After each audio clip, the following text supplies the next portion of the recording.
In a country reshaped by one of the longest civil wars in modern African history, a single piece of paper has changed its name, its value, and its face 5 times in under 50 years.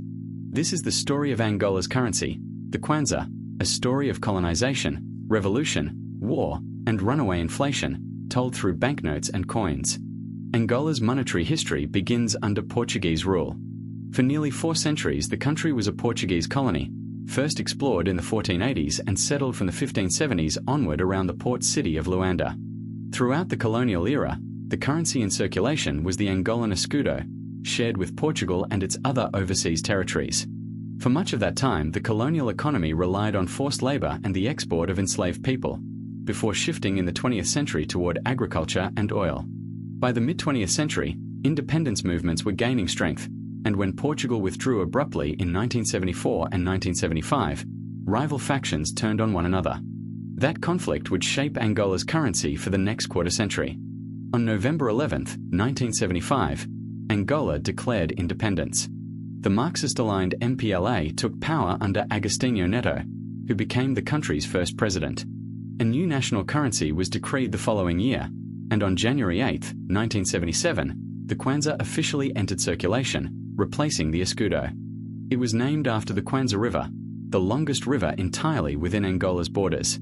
Its subunit, the laway, was named after one of the river's tributaries, and from 1977 to 1999 1 Kwanza equaled 100 laway. The currency was issued by the National Bank of Angola, successor to the Bank of Angola, founded by the Portuguese in 1926. Every Kwanza banknote ever printed has carried a portrait of Agostinho Neto, who was already known across Angola as a poet before he became a revolutionary and president. The first series, issued between 1977 and 1979, included notes of 20, 50, 100, 500, and 1,000 Kwanza, along with coins worth 50 laway and 1, 2, 5, 10, and 20 Kwanza. Independence did not bring peace. A brutal civil war between the government and rival factions dragged on for decades, drawing in Cuban troops, Soviet support, and at times American and South African involvement. The war devastated the economy, and by the late 1980s inflation was spiraling out of control.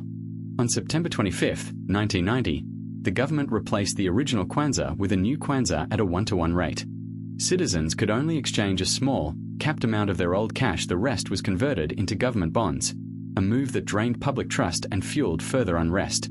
The new Kwanza fared no better. Within a year, denominations reached 500,000, a textbook case of hyperinflation.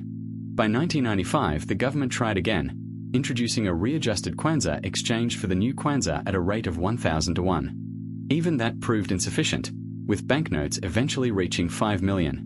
Angola had cycled through 3 currencies in under 20 years, each collapsing faster than the last. The turning point came in 1999, with a sweeping reform. The new Kwanza was exchanged for what's now called the Second Kwanza at a rate of 1 million to 1, the same currency still circulating in Angola today.